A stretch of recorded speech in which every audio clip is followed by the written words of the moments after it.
श्री दुर्गा सप्तशती भाषा पहला अध्याय। महर्षि राजा सूरत और समृद्धि देवी का महिमा बतन। महर्षि मार्कंडेय जी बोले, सूर्य के पुत्र स्वर्ण की उत्पत्ति की कथा विस्तार पूर्वक कहता हूँ, सुनो। सर्व महामाया की कृपा से जिस प्रकार वृत्त के स्वामी उसका हाल भी सुने। पहले वह संचित नामक मृत में चैत्रवंशी सूरत नाम के राजा थे। सारी पृथ्वी उनके राज्य था। वह प्रजा को अपने पुत्र के समान मानते थे, तो वह कलशवंशी राजा के अनेक शत्रु बन गए। दुष्टों को दंड देने वाले राजा सूरत, उनके साथ लड़ाई हुई। कलशवंशी के संख्या कम होने पर राजा सूरत युद्ध में उनसे हार गए। तब वह अपने नगर को आए। केवल उनके पास अपना देश का राज्य ही उनके पास रह गया। वह दूसरी देश में राजा होकर राज्य करने लगे, किंतु वहां उनके शत्रुओं ने उन पर आक्रमण किया। राजा को बलहीन देखकर उनके दुष्ट मंत्रीहीन राजा ने सेना को खजाना अपने अधिकार कर लिया और राजा सूरत को अपने राज्य अधिकारी को हारकर शिकार खेलने के लिए बहाने घोड़े पर सवार होकर वहां से एक भयंकर वन की ओर चले गए। उस वन में उन्होंने महर्षि मेघ का आश्रम देखा। वहां महर्षि मेघ अपने शिष्य तथा मुनियों के सुशोभित बैठे हुए थे। वहां किंतु ही आंशिक जीव परम शांति भाव से रहते थे।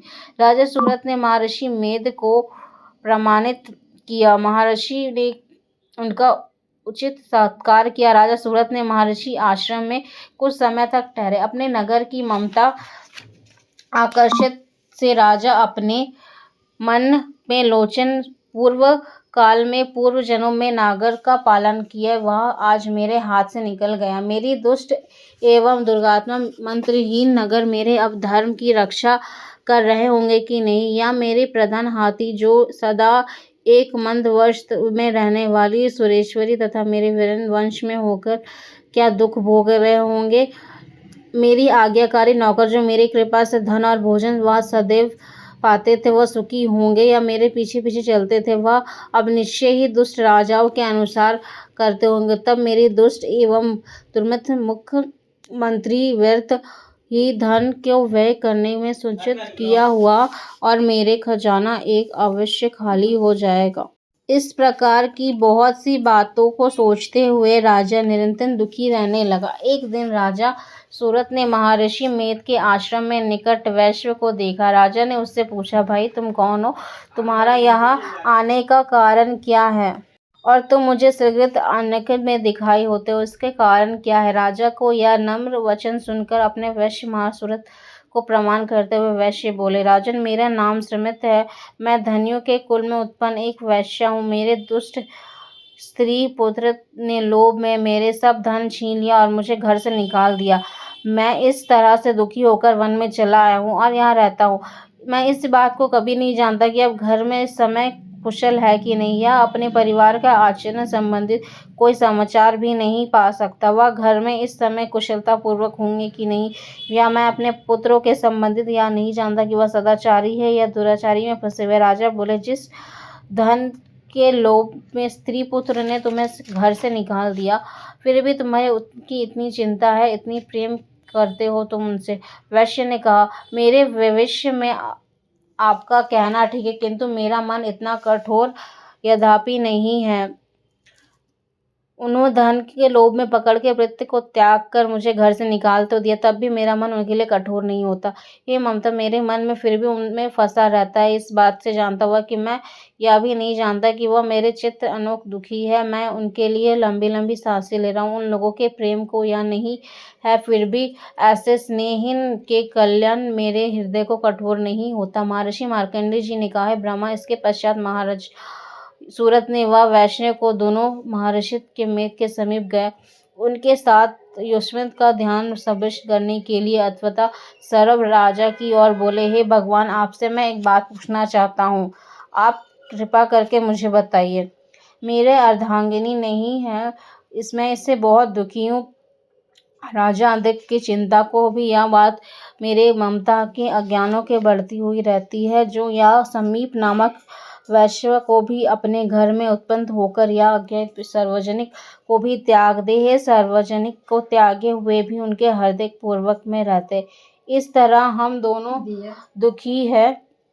महाभाग्य उन लोगों के अवगुण महाभाग्य उन लोगों को अत्यंत देखकर यह भी हम दोनों के कम में ममता आकर्षित उत्पन्न हो रही है। हमारा ज्ञान वे भी ऐसा अज्ञानी मनुष्य कि हम दोनों या मूर्खता। महर्षि मेध ने विश्रम मार्ग का ज्ञान सब जंतुओं को लिए सब शिष्य विशेष पूर्वक प्रतीत होते। कुछ प्राणी दिन में नहीं देखते और कुछ रात को, परंतु जीवित एक जो दिन तथा रात दोनों में देख सकते हैं। सत्य यह है कि मनुष्य को ज्ञान प्रदान है, किंतु केवल मनुष्य ही ज्ञानी नहीं होते। पक्षी आदि भी ज्ञान रखते। जैसे पक्षी ज्ञान है, वैसे मनुष्य को भी ज्ञान है। जो मनुष्य में वैसे ही पशु पक्षी में तथा अन्य बातों को में भी जैसे ध्यान पाती है।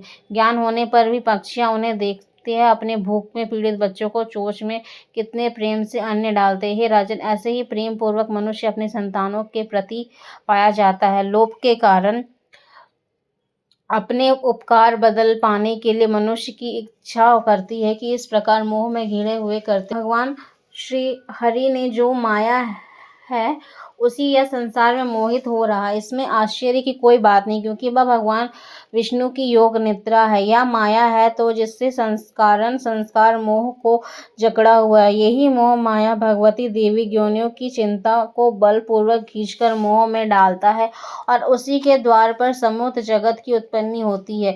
यह भगवान देवी को प्रसन्न होकर मनुष्य की मुक्त प्रदान करती है। यह संसार के बंधन के कारण तथा संपूर्ण ऐश्वर्य को भी स्वामिनी है। महाराजा सूरत ने पूछा, भगवान वह देवी कौन सी है जिसका आप महामाया कहते हैं? वह ब्रह्मणी, वह कैसे उत्पन्न हुई? उसका कार्य क्या है? वह उसके चरित्र कौन है?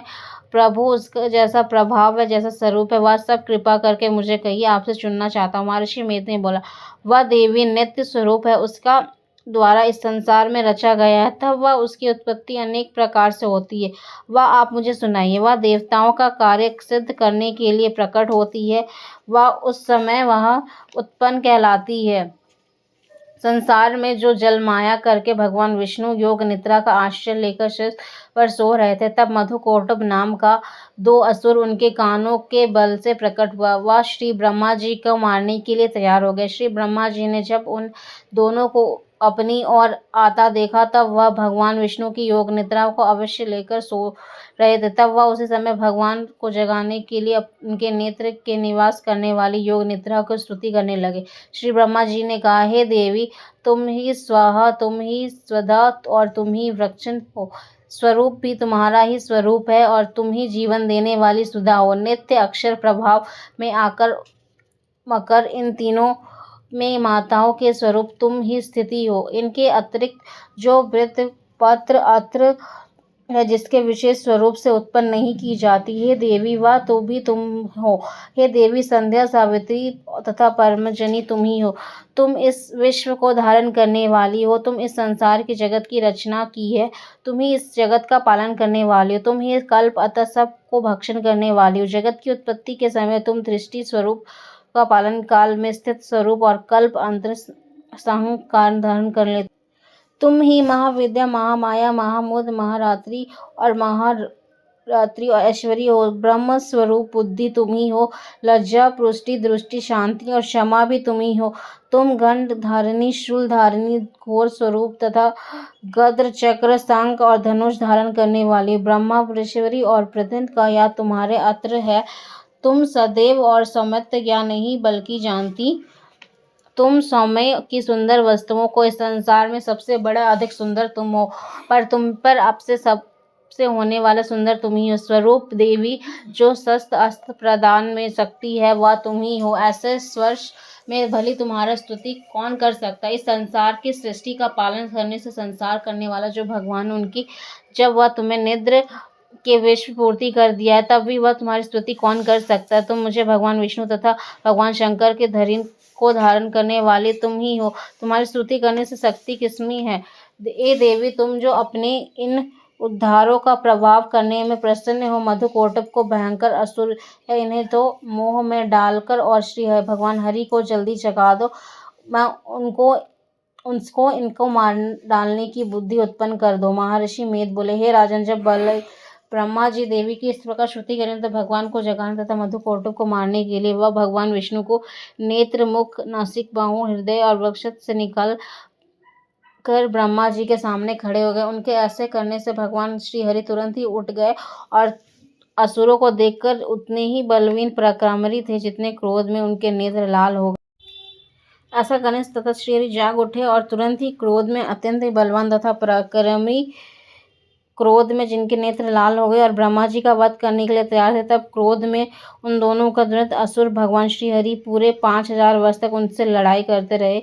एक तो अत्यंत ही बलवान तथा पराक्रमी थे, दूसरे महामाया ने भी उन्हें मोह में डाल रखा था। अतः वह श्री भगवान विष्णु भगवान से कहने लगे, हम दोनों तुम्हारी वीरता से प्रसन्न हुए, अब तुम मुझसे कोई वर मांगो। भगवान ने कहा, यदि तुम मुझसे प्रसन्न हो तो मेरे दोनों हाथों से मर जाओ, बस इतना सा ही वर तुमसे मांगना चाहता हूँ, या दूसरे वर में क्या प्रयोजन है। महर्षि मेध बोले, इस तरह वह जब धोखे में आए तो अपने चारों ओर जल ही जल देखा। तब भगवान श्री हरि कहने लगे, जहाँ पर जल ना हो, सूखी जमीन हो, उस जगह पर हमारा वध कीजिए। महर्षि मेध के कहते हुए कहकर भगवान श्री हरि ने उन दोनों को अपनी जांघ पर लेटाया और सिर काट डाला। इसी तरह वह देवी श्री ब्रह्मा जी की स्तुति करने से प्रकट हुई। अब तुम्हें उनका प्रभाव का वर्णन करता हूँ, सुनो।